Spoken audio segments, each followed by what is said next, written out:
evening. Good evening. Welcome to Detroit in Black and White, our Wednesday evening edition.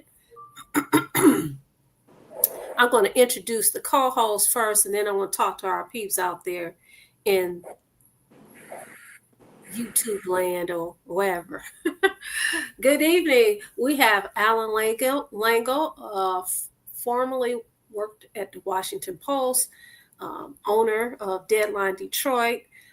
We have dubbed him East Side Al. What's up, Al? What's up, Allan? What's up? What's up? Good evening.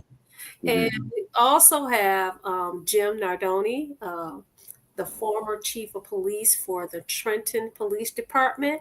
He is out traveling between it's like three of us. We're always traveling. But good evening, Jim. How are you? Good evening. I hate former. You're talking about us former. You're making us sound like we're relevant. Maybe that's. Oh no, you're very relevant. You're relevant because you're here on Detroit in Black and White. You know that. Deadline Detroit's still live for everybody that's watching tonight. Deadline Detroit. Relevant. So, let me say this. Good evening, Janet. Overall, Angela Beatty, Stephanie Jackson, Dorian Denard. Good evening. And you guys know what we want y'all to do. You know what we want y'all to do. We want you to like, subscribe, and share. Like, subscribe, and share. And tell all your friends about Detroit in Black and White. We're trying to get these subscriptions up. We're over 700 right now, but we want 1,000. And from 1,000, we want 2,000. I was going to make a bad joke, but I guess I'll save it for later on because, there's this controversy about somebody giving 1,000, what's that, $1,200 at the church? I know you guys have heard about that. I have not.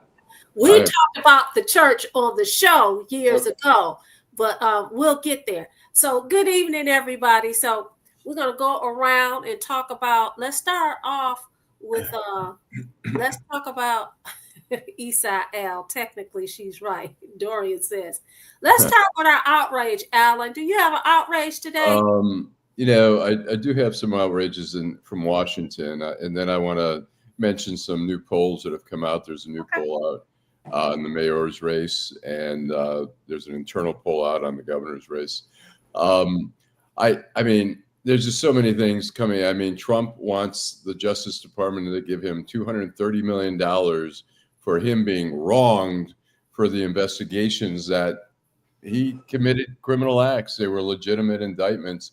And now he's asking the people who he installed in the Justice Department, who were previously his attorneys, to give him $230 million. He says, I'm going to donate it. I don't believe that. And the other thing is they've torn down the whole east wing of the White House for a $300 million ballroom at a time when the government shut down, when people are the economy is going up. They're making cuts in government. He says it's going to be paid by personal money. Again, I don't believe it. And so, I mean, I don't know. But then, I guess we can go around the horn before we start talking about the polls and stuff. So okay. Go ahead. All right. So let me ask you this, Allan. You said that you outraged about the administrator asking for all this money and then says he's going to donate it. And you're also outraged that they're torn down the East Wing. portion of the East Wing, and they're going to build a ballroom. Let me throw this out at you. Isn't it that people wanted smaller government? But yeah, I mean, it's just insane what we talk about cutting. Imagine the parade that he had, the military parade to celebrate the military and his birthday for $250 million, whatever it ended up costing. You know how many jobs, when they're talking about cutting jobs and services, how many jobs that could maintain over how many years? And so we're not, in the end, when you see the big, beautiful budget, there's a greater debt. It's not even like they're saving money. They're just shifting money around. They're saving money for wealthy people, less taxes. They're doing all these things that are not really benefiting the greater good. So I just, and you talk about a smaller government. I mean, the White House, who gives, it's the people's, it says it's the people's house. So, everyone's going to benefit. You and I aren't going to any fucking banquet. How you know I'm not going to a banquet? Well, if you do, it'll be one and out. How you know I'm not going to the banquet? All right. Well, reality is this. I lived in Washington. I lived in Washington for 14 years. I could have gone a tour of the White House, and I knew some Secret Service people who could have got me around, but I didn't have a great interest in that. But it's our White House, but we're not getting invited to spend the night at the Lincoln. And I frankly, and with this administration, I would have to sleep with one eye open. Well, you know what? You would be invited now because you're too liberal, so they're not. They wouldn't invite you anywhere. But but at any rate, Jim, what is your outrage? Hi, Janet. Hey, Dorian, Karen. I'm looking at some of the names here. I know you're going to cover them. Tracy. Hey, Tracy. Right on, Janet. Yeah. Stephanie Jackson. Our friend Stephanie Jackson. I'm trying. Angela Beatty. Beatty or Beatty? Sorry if I got it wrong. That's my cousin. Hi, cuz. So here, let's start with this. First, we've been communicating with Adolph tonight, and he will be on Friday with a guest, LaShawn D. Davis, who's a paralegal, author, speaker, resilient paralegal, author, and speaker who turned her lived experience in a foster care system into a powerful message of healing and hope. Hey, Dominique. So hopefully you'll tune in Friday. I want to give that a little bump there on Friday. And I want to talk about this judge in Ohio. His last name is Barry. I guess his dad was the first black mayor of Cincinnati. Well, he's apparently said some negative things about Mr. Charlie Kirk, the deceased Charlie Kirk. And I think we need to refocus our process here, right? I don't agree with what he said, but the people elected him to a judgeship. So the people are the ones, not the Ohio legislature, that should be removing Judge Barry, in my opinion, my humble opinion.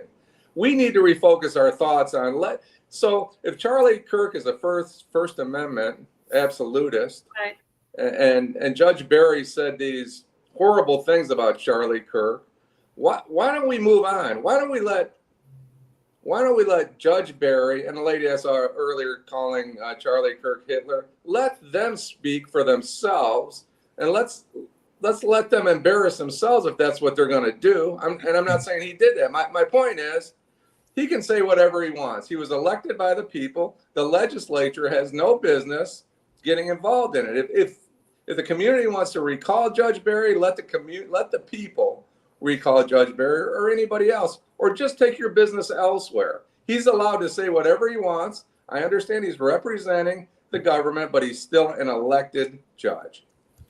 So let me say this. I do know that judges, once they're elected or selected, however it goes, that they're supposed to, stay away from politics, okay? Because they want you to be impartial. I find it very hypocritical because when you run for judge, the first thing they want to know is, are you a Democrat or a Republican? So, I mean, if that is not political, I don't know what is. The other thing is, like to your point, Jim, we have what we have. We have what we call the United States Constitution. You have the First Amendment. You can say what you want to say, but we also know that when you take the chance of saying things, that you may have to pay the consequences of saying these things. So I think that you have to take all these things in consideration when you start running your mouth. I know I do. I know that when I say certain things like, man, how is this going to go over with people, that kind of thing. I agree with you. I think that the people who elected him should be the people who deselect him, if that be the case. He will probably get some kind of grievance or something like that. I'm not familiar with the story at all, other than what you're telling me. But I just think it's ridiculous, and I find it very interesting that the decedent could say whatever the heck he wanted to say, And because people repeated what he said, and said, he said these things, I didn't like it, whatever, you want to crucify those people. That I have a big problem with that. You can't throw a rock and not expect for a rock to be thrown back at you. Yeah, whether you're here or not, I agree with you that we need to move on. I don't know when the man made the comments or anything like that, but I do have a question to ask you. Is he related to the former mayor of D.C., the deceased Marion Barry? Do you know? He is not Marion Barry, the mayor of Cincinnati. Okay. I don't believe he's real. I'm not sure. I don't believe so. Derrick Henry, Taylor, hello. You don't like my music? Go ahead, Alan. I think, and I'm not sure when you're talking about the people should deselect him. The people, they can't recall him. It has to go through. Actually, the most obvious way is a legislative impeachment of him. But I was going to say, it's insane, as you say, Charlie Kirk, who stood for free speech and everything like that. You know, the American government has been revoking visas of some some immigrants here who have visas because they have posted negative things about Charlie Kirk. It's amazing. It's like, you know, you talk about Tucker Carlson, Mr. Free Speech. He got mad the other day. He had some kind of forum, and some kid was challenging him. And then the kid said, "Oh, Jesus Christ." He goes, "Just lighten up." And he said, "That's it. You've used Jesus' name in vain. That's it. I don't want to hear from you." And it's when we listen to the president of the United States, what he says, it's like total immunity from anything. And this guy's an expression, you know, whether you're religious or not, and you find it offensive, to a lot of people, that's a expression in everyday, you know, vernacular.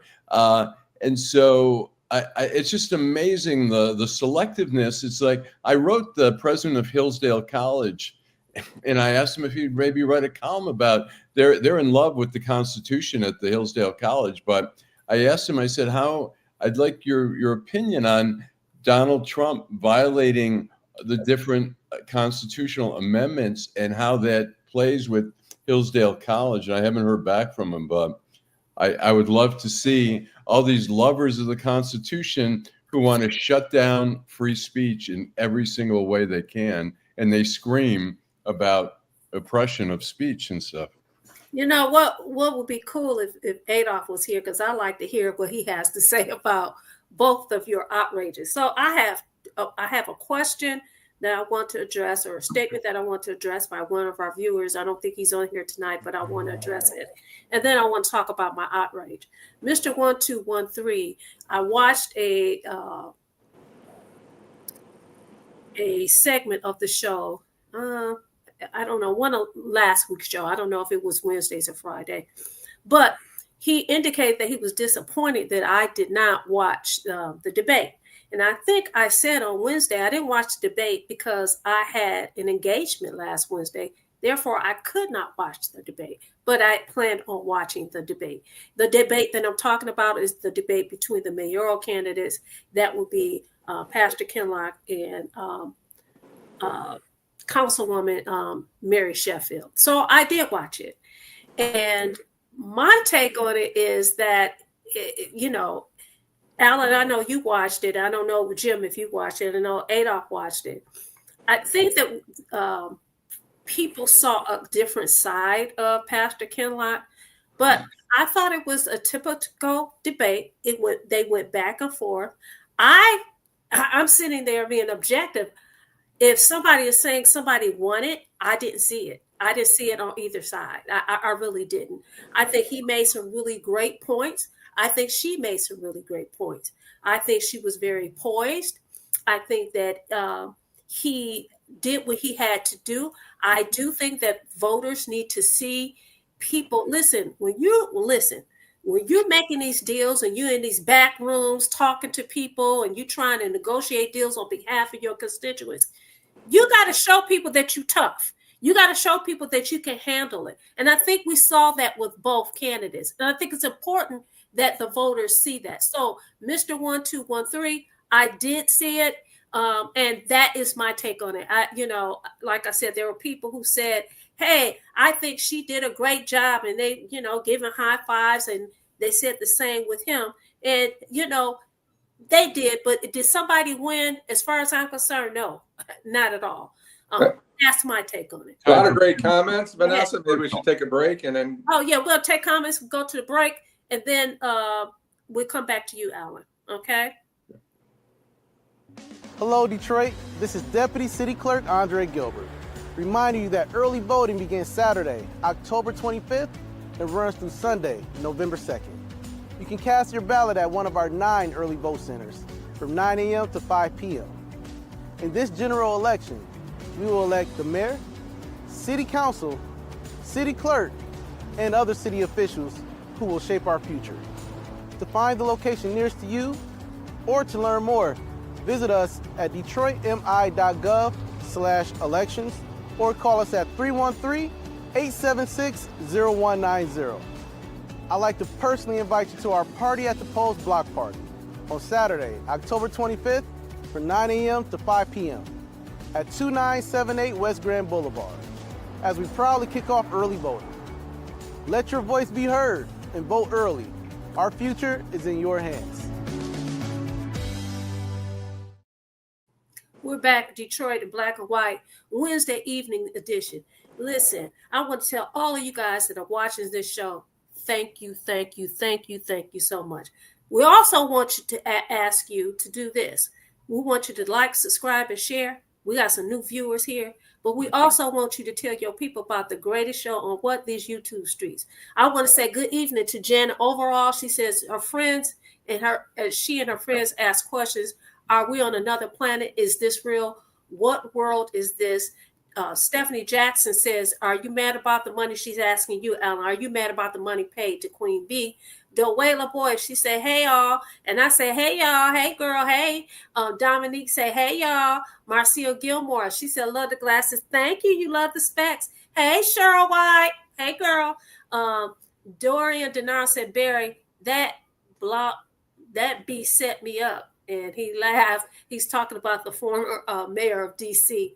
Taylor Vernice says, what about the horrible things Trump has and is saying? You don't like my music, said even Hitler didn't say some of the stupid racist BS Charlie Kirk did.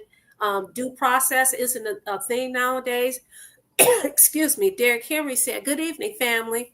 Don't like my music. He said F Charlie Kirk. I can say that because he's not American. You can say that if you are American. Exactly. Dorian says he still don't know who Charlie Kirk is. Eric Brown says he agreed with Ed Sarpolis that it was a draw. See, I didn't even know that Ed Sarpolis said that, but I looked at it and if you read Deadline Detroit, you would have known that. I'm sorry. No, I'm kidding you. He was. I did quote him after because I wanted somebody who I think Ed has a good eye for that stuff, and Ed said he thought it was a draw. Although he said that Kinloch started off slow and that he really picked up steam and that he had a better closing than Mary, but he said all in all it was a draw, which Kinloch can't afford a draw at this late stage of the game. So Deborah Harris says hello. You don't like my music, says be careful, Jim. Stephanie. He's always looking out for me, my brother out there. I appreciate it. Unlawful entry. I'm not worried about it. Unlawful they entry. want to lock me up, they can lock me up. She says unlawful entry into the U.S. does not require due process. Removal is the process. So, Allan, you want to say something before I get to my outrage. What was it that you want to say? To be honest, I can't remember now. But go ahead. Is that a seasoned moment? I'm getting over COVID, so I am. Again? I got it on. It's my second time I've had it in 5 years or whatever. Oh my gosh! I had it in April 2021. I went to a wedding in Ferndale. It was a super spreader. Like out of 120. Let's not talk about a super spreader because y'all talked about my part. I think you don't like my music, so nobody's watching us, so we don't have to worry about it. Come on, you don't like my music? Everybody's watching. Yeah, I like that. But anyways. So. This is my outrage, and I'm laughing, but I'm really serious. In this age and time, things are real different. We used to be able to go into a bank, actually talk to a teller, and conduct our business. Now, when you go to the bank, a lot of banks don't even have, they have really weird hours. They've taken away the drive-through. They want you to do everything, using a kiosk or whatever. So I have a friend, and she's a friend of Show and a friend of mine, and she told me I could use her name. Hey, Cynthia. Jill too. Hey, Jill, we're glad you made it. Hey, you on time, girl. Favorite order. So Tracy Huff told me this morning, she said, hey, I didn't tell you what happened to me. She went to the bank, and actually it was a credit union.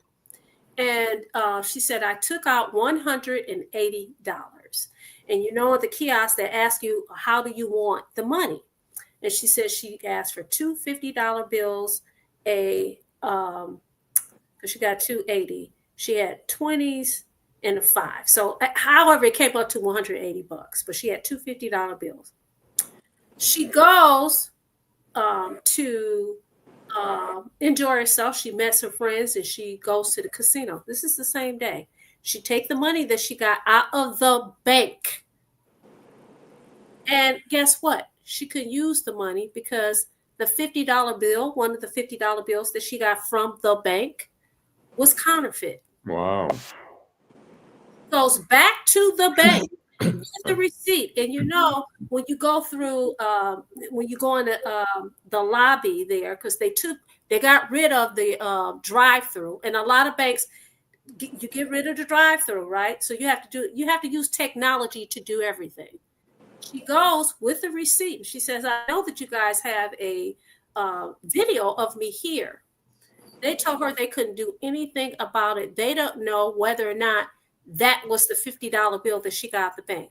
Here's the rub. Why is it that she's lucky that the casino didn't call the dang on police and they arrested, and she wasn't arrested for trying to pass along counterfeit money? This is very serious. I'll write a story about that. Absolutely. The fact that you can go to a bank and they feel like they don't have to take responsibility, that they're not going to take responsibility, because guess what? This could not happen. Clearly something was going on in the bank. For the bank, whoever took the money, processed the money, there was a failure in the system.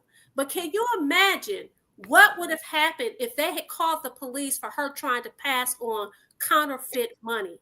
And the fact that we don't have access to banking as institutions like we used to, I think it is outrageous. I think it does us a disservice, because guess what? You don't have a problem with taking our money. You don't have a problem with taking our money and then telling us when we can get it and how we can get it. That is outrageous. I just couldn't believe it.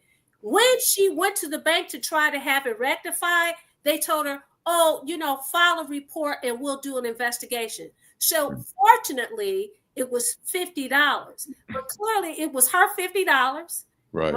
And for $50. $50, yes. Because I tell people all the time, $1 would change my lot in life, okay? So $50 is a nice piece of change. But I think that is outrageous. I think it is ridiculous. And I think that place should be called out. That's why I'm calling it out. That is crazy. What can you say what bank? Tracy, put the bank in there. She said it was three $50 bills, one $20 bill, and two $5 bills. And they should have that on video, regardless of what they said. Our friend Tracy knows what she did. She walked in there. She's a client or a customer of that bank. That bank should not treat her like that. Can you imagine how they may have treated other people? That's right. That's crazy. And I hope you can tell us what bank it is.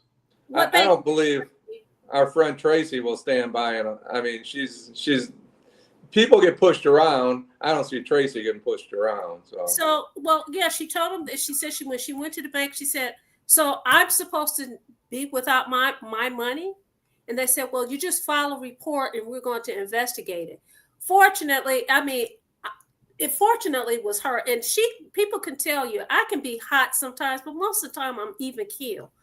I probably would have went ballistic Is that the name of it? D People Driven Credit Union? D People Driven Credit Union. I've never heard of it, but and it's in Southfield. okay. Yeah, I read about that. Yeah. So they're passing. You go. I mean, there's no way really. They're gonna get counterfeit money. Right. Who goes to the bank and think that? Right. I think clearly they have to have some faith and say, okay, yeah, we saw you took out the money. They can't see from the camera whether it's fake or not. I mean, they could be, they're so skeptical. They're saying, well, who knows? You went home, you brought back a fake bill for us, and now you want $50 back. But they can't tell from they don't have track of every serial number of every bill that they dish out.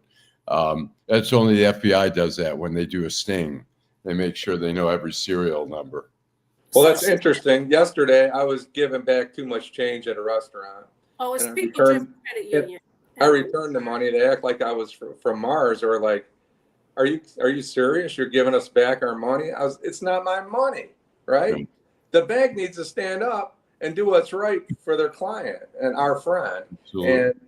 And everybody that's watching tonight and all their friends, they need to let them know that, if they don't value Tracy, then I mean, look, there has to be some I was shopping at Myers on Jefferson. I went out and I forgot that under the card, at the bottom of the card, I had like a decongestant or something like for $13. I got to the car and said, oh shit, that wasn't in the bag. I went back in and said, hey, they were shocked that I came back in. I said, hey, I forgot to pay for this. And they were like, oh my God. Right, that's how it was with me yesterday. But you know what? For me, this is what I'm thinking. We put our money in banking institutions, right? And we're the clients that get, to me, they just poop on us, basically. They tell us when we can bank, how we can bank, how we cannot bank. As I said, they take away the the drive-through, because I used to go through the drive-through, right? Then they shorten the hours of when you can go into the lobby. But more importantly, they want everybody to use the kiosk to put money in, to get money out. And I have a problem with that because, one, you can't trust, as proven by, we have proof by Tracy's interaction, we can't be assured that we're going to get what we paid for. If I put my money in there and I want to take it out, I need to be able to take it out. I need to be assured that the money that I get out is real money. I don't have the expertise to have that little pen that they might take the little marker to see whether or not the money is counterfeit or real. And who would think to do something like that if you got the doggone money from the bank? That's just crazy to me. She said it was an old $50 bill, but she was really upset about that and embarrassed. You hanging out with your girls, you at the casino. Yeah, Tracy, I'm telling them you were at the casino. She didn't go to the casino. Her money. It's her money. I tell you, ma'am, this is counterfeit. Now I'm laughing, but it really is not a funny matter. That is outrageous and ridiculous. It's embarrassing. I mean, because she's a suspect immediately. Like, absolutely. And not the bank. The bank isn't a suspect. She is. Exactly. Hey, G Money Hollywood, thanks for catching up. MZ Suzuki.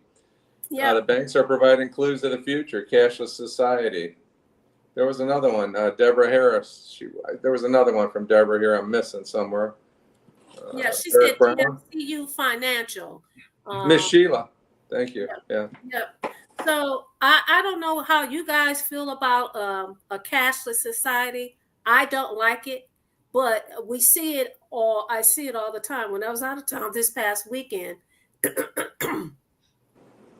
they want us to use a card for every doggone thing. And I did not like that at all, because I feel like I really don't have a lot of control over it. And then don't get me started talking about paying bills. I went to pay a bill today. Well, do you want us to do automatic? No, I don't want you in my business like that. No, I will pay you when I pay you, period. No, you're not going to go into my account and take my money out. I'm not a fan of this new cashless society at all.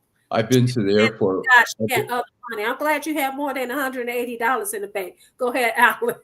I've been to the airport where they say, sorry, no cash for, food stands or whatever. But the other day I was at a bakery in Oak Park and I was just getting a couple rolls and they said, it's under $3. We're going to have to charge extra for your credit card. And I had cash, so I paid cash. But, we're seeing less and less of cash. When I used to go to when we had our office in the Ford building on Griswold, I would go to the PNC right there on Congress in Griswold. And I used to go all the time. And I got to know some of the people there. And they were, at some point, they sat me down and said, come here, we want to show you how to use the app. You can deposit checks. You don't have to come in here anymore. And they were discouraged. They were sort of ushering people into that era of technology.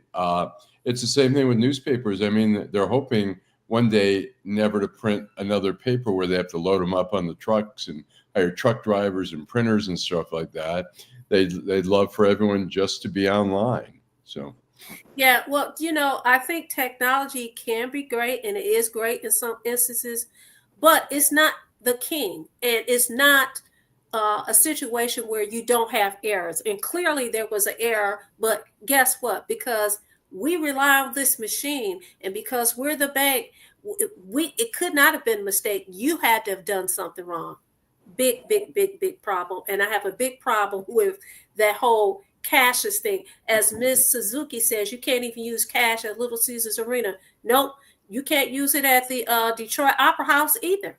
You have to use a card. If you want to get something to drink, you want to get something to eat, they want you to use a card. Everybody is not banked. Everybody don't have a card. Everybody doesn't have a card. So at Ford Field, you can put your money in a machine and it'll give you a card. Yeah. Also, you're going to buy plastic. Exactly. So and that card, you buy plastic. So you're going to buy a card, and that's not free. So you're buying a card, right, to use a card at their business. And how do you get the exact number, right? You buy a $50 card, and then you might spend $46, and they still come out ahead. You're going to keep spending until you break even, I guess. So how do you allow this to happen, though, Jim? I don't know. I do. We talk about it all the time. It's our legislatures. Oh, okay. We know how that happened. It's our legislatures. When we get a chance, I'm sorry, I didn't mean to interrupt, but I want to back up about something Allan said earlier. I think was pretty relevant. But go ahead, Vanessa. Speaking of legislatures, I do want to say this. We had during the break, we had a commercial, and the commercial was vote. I encourage to vote, but I encourage people to vote intelligently. Don't just vote. Because when you just go and vote, you don't know what you're getting. Vote intelligently. I tell you to vote, but I'm encouraging you to vote intelligently. That's my public service announcement for tonight. Go ahead, Allan. Well, I'm going to say it's interesting. There was a poll that came out by the Detroit News, WDIV. The polling group is called Lengel, and I have to say that the polls of after being total failures like in 2020, the pollsters have tried to figure out how to get the people with cell phones, because a lot of the landlines are gone now. They used to rely on landlines. Now they're relying on text and cell phones and landlines as well. And some of the polls are very accurate. So here we have a poll that just comes out today where Mary Sheffield is leading Reverend Kinloch by 50 points, like 64 to 53 or something like that. Or I'm sorry, 64 to whatever. But it's by 50 points. And so the question becomes, if it's close, if it's like 5-point difference, even a 10-point difference, you might be skeptical. But 50 points to me is pretty damning. And Kinloch did come out. He's going to be on this weekend. He'll be on Flashpoint, and so Flashpoint released a little video of that, and he says, "I don't know who that poll is talking to, because I'm out here on the street every day, and that's not the feedback we're getting. The only poll I'm concerned about is the poll that people go to on November 4th when they go to the polls, and at 8 o'clock when it closes." that will be the word of the land. And I mean, I think the primary where Mary got 51%, he got 17%. I think that's a huge gap that's really hard to close. And the debate was a good start for him, but it's a late start, late in the game. I don't know that he can close that gap. That's just my opinion. Could be so totally. let me say this though, Allan. Let me say this. Once you're in a race, because I've run for office, even though intellectually you've been told, you looked at the polls, you looked at the numbers, you know that you're a long shot. You still have to continue the race. You can't just lay down and say, yeah, they won. So to me, he's doing the things that he should do. He's saying the things that he should say. The only poll that matters is when the fat lady has sung. That's the only thing because when you're in it, if you're in it and if you're being really competitive, and you're really running, he's doing the things that he's supposed to do. I could give less than a doggone about a poll. And when you get in that headspace, you don't care what people say. You was like, you know what? Yep, I know this is going to be hard. I know, but I just may have a scintilla of a chance of eking this out. And so the polls, to me, when we talk about the polls, and some people say there's some validity to the polls, some people say they're not. I'm one of those people who waffle. I go back and forth, okay? Because I do know that people pay for polls, so look, but this is one that was solicited by WDIV and Detroit News. The thing is, people want to be dismissive of polls sometimes, and you can be dismissive and say polls are bullshit. But when they try to dismiss it by saying, oh, it's only 500, 400, 600 people, those are people that selectively are picked, computerized by zip code, by race, by age, and all that stuff. So it's the best cross section that the pollsters can get to. I tell you, Ed Sarpolis, he predicted when Haley Stevens in the primary was against Levin, he predicted 20%. That she was going to win by 20% in the primary. The 11 people called me up after I published that poll and were saying, Ed Sarpolis sucks and this is bullshit and guess what? Haley Stevens won by 20%. It's called denial. Yeah, and so, but I'm saying that when people are dismissive and say, oh, it's only 600 people out of whatever, but those are a cross-section, computerized, picked of different sections, generic, age-wise, sex, geographic, economic, areas and stuff like that, and likely voters in certain, they say likely voters. So certain zip codes are more likely to vote, collectively than other zip codes. And so together, that's the way. Well, look, Duggan has a 82% approval rating in Detroit. Listen. Hey, Gabe Johnson. Good evening. Listen, who was that brought Duggan up? Nobody has said anything ever since he announced that he supports Councilwoman Mary Sheffield. He has been MIA. So the citizens are paying the mayor of the city of Detroit, and we haven't seen him. He's been missing in action. We're going to shoot to commercial. I know that's where you were going. We're going to shoot to commercial, then we're going to come back. Detroit in black and white. Hello, Detroit. On Tuesday, November 4th, a general election is scheduled to elect the mayor and other city officials. Please return your absentee ballot by mail, drop box, or at the Department of Elections. Polls open at 7 a.m. to 8 p.m. on Election Day. You can ride the DDOT buses to the polls for free. To find your polling place, visit our website or call 313-876-0190. So let your voice be heard and vote. Hi, I'm Eric Sabri, your Wayne County Treasurer. If you're living in a home of a deceased family member and you're facing property tax foreclosure, the probate process can be helpful to you. If you file a probate petition and notify our office, the foreclosure proceedings will be halted during the probate process. Contact us at 313-224-5990 or email us at taxinfo@waynecounty.com. We're here to help.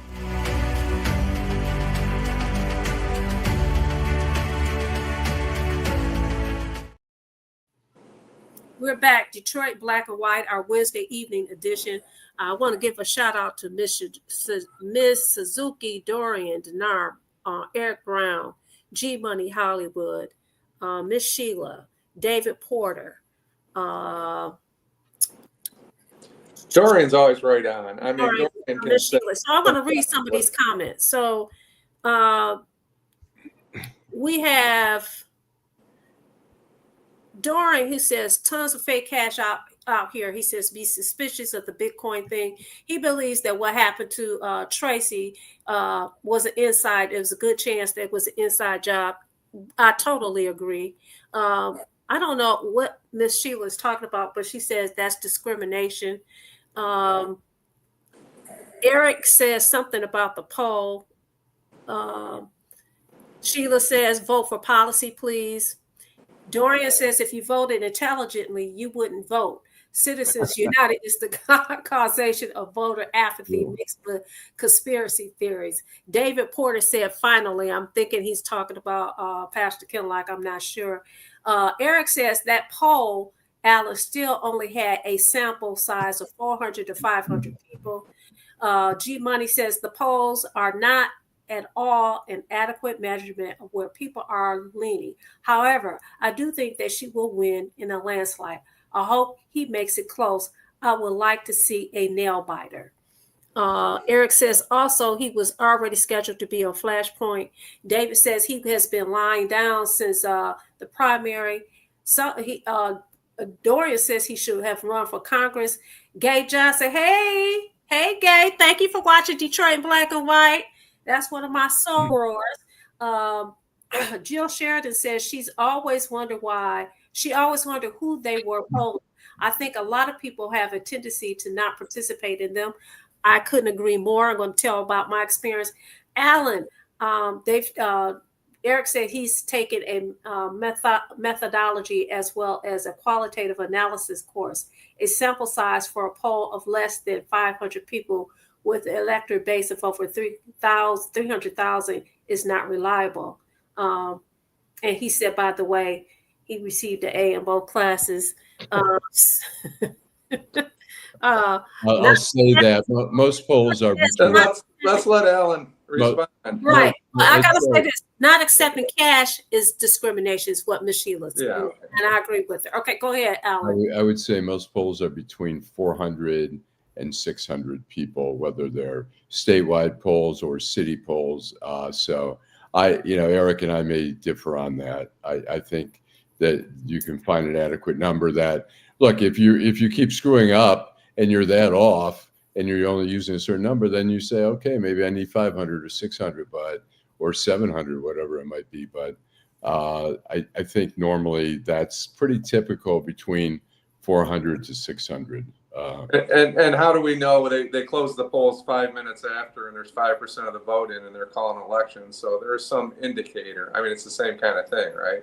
Well, I think, we've had, when I was at the Detroit News, and I know the Detroit Free Press had it, they had people doing exit polling where they were asking people in certain precincts and doing samplings and stuff. By the end of the day, they would get some idea, but not always. I think the 2016 presidential election was so close. The Free Press called Hillary Clinton in Michigan at 9 p.m. and then they had to withdraw that at 11 p.m. and say it's too close. And then Trump won Michigan. So they've been wrong there as well, even though it's a scientific methodology to use. So this past weekend, within a half an hour, I got a text message and asked me if I would answer this polling question. They asked me these questions. I answered them. A few minutes later, I get the same text again, and I answered the questions differently. Okay, so I wonder what they're going to use. They had to know that, it was my phone number. They have everybody's information, but I thought it was very interesting.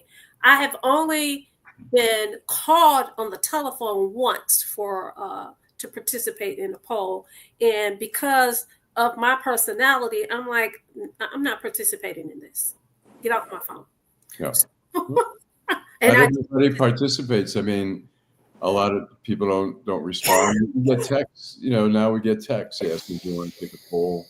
Hey, MZ was polling people when they were a sophomore at MSU. Some people would rather tell you about their sex life or tell you the truth about who they voted for, and they probably are exaggerating, MZ. Right. Yeah. I wanted to go back to something Allan said, if we could, if you guys are ready. Yep, ready. Allan talked about people from overseas, musicians are being turned away at the border, these kind of things. And I met somebody this week. Interesting story. I'll call her a young lady. She was a little older than me, but she was married to a U.S. citizen. He was in the military. She met him. She said in 1963, so she's a couple years older than me. But anyway, she was born in France, but she grew up in Germany. She's German. And she was communicating to me that a lot of the friends that she has that come down to Florida and these other places are afraid to speak out against the United States government for fear of retaliation by the government. And that's how politics affect real lives. And I had forgotten until Allan brought it up. But she said, I'm on the phone all the time with people in Germany. She's a widow. Her husband died. He's buried in the veteran cemetery not too far from here. So, they gave to this country, and now they're walking on pins and needles, wondering if they say something negative about the government, if they're going to come and she's going to end up back in Frankfurt where she owns a home. I just want to clarify that people don't understand. We have a Constitution, and one of the amendments is the First Amendment. The Constitution does not just apply to people who are U.S. citizens. It applies to people who are in the United States, whether you're visiting, whether you're a citizen, whether you're on a green card or whatever. So when the government says we don't have to keep these visas of people who speak out and say negative things, I mean, there were such benign things. At least one of the comments I saw of a guy, I think from South Africa, made some benign comment about, Charlie Kirk that was not, crazy out of bounds, and they've had their visa pulled. It's like it's not a club. The Constitution isn't like, oh, you've got to be a club member to have protection from that. It's not like insurance or whatever. It's for everyone, and it's really, they're making a mockery of the Constitution. And you have 70, 80-year-old people that have been in this country 30, 40 years that are afraid that they're going to be sent back. So there's fear. There's fear out in the community, which it has some impact. Yeah. I'm going to go to some of our commenters, co-hosts. G. Millie Hollywood made a comment based upon something that I said. He said, Vanessa, the current mayor is concentrating more on his race for the governor's seat, and I don't blame him. His tenure is up, and now he is just showing up when he feels it matters. Detroit is pro-Duggan. Well, Detroit very well may be pro-Duggan, but I find I'm really hard-pressed when you have highest poverty rate,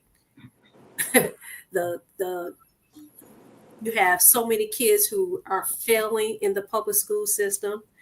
You have a high crime rate. You have a bill that's coming due. I don't know how people can continue to be pro-Duggan. Because you know what? I think you're going to say this. I'm not sure, but I'll say this. People have bought into the narrative that, guess what? He saved Detroit. Detroit rose from the ashes, and look what he's done to Detroit, because that really is what he's running on. Look what I've done for Detroit. And I'm not saying he didn't do anything. I would be lying if I said that.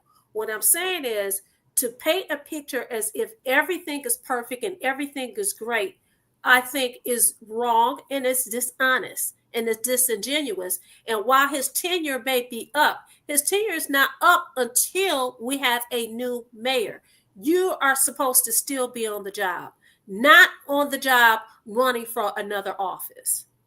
I'll agree. I'll agree with you on that. You have to finish the job until you're still getting paid. You're using it as a platform for the governorship. But what I'm going to say, two things. One, is the city better since he took office in 2013 over the last 12 years? I'd say yes. Is there still a ton that needs to be done, including the poverty level and all that kind of stuff, crime? The answer is yes. There's still, it's a job that's never done.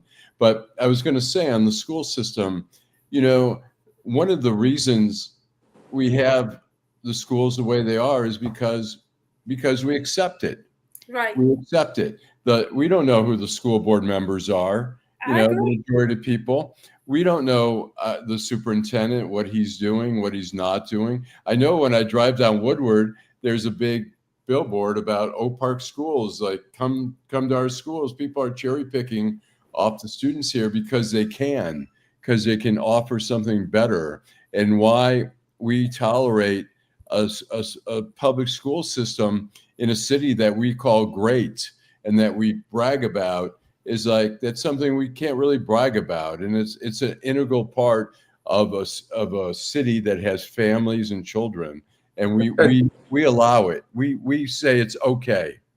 Well, and thank you to Bragg 921. He's saying that he's not a supporter of Mike Duggan, and there's a lot of Detroiters that do not support Mike Duggan. So yeah, we're glad to hear from you. Thanks for tuning in tonight. Yeah. We appreciate everybody tonight. I don't know, you know, that's what G Money Hollywood believes, and I think that's what we see. We see the power broker saying he is the guy. We support him. Detroit is better off than it was 12 years ago or however many years ago when he came into office. Does it look better downtown? Yes, it does. But G Money is also saying that I don't think your vote matters, and I'm not sure I can disagree with him. Right. Right. So to that, your point, Allan, I do agree that the city does look better and there has been some positive things, but there's some things that you have to answer for. Listen, how is it that you have such a high poverty rate? How is it that you have a crime rate and you've spent all this money on spot shooter and all these different kind of programs to try to address crime? How can you can't just walk away from that or make it appear as if it doesn't exist. It does exist. So my thing is this: when you are an elected official, you're going to get the praises, but you're also going to get, you're going to get the criticism. And it seems to me that when people criticize, oh, you just don't like me. No, I expect something from you. I expect better from you. You say you the biggest, the brightest, and the best. Well, give us the best. And the best is not leaving your job 3, 4, 5 months before your job is up. That's not the best.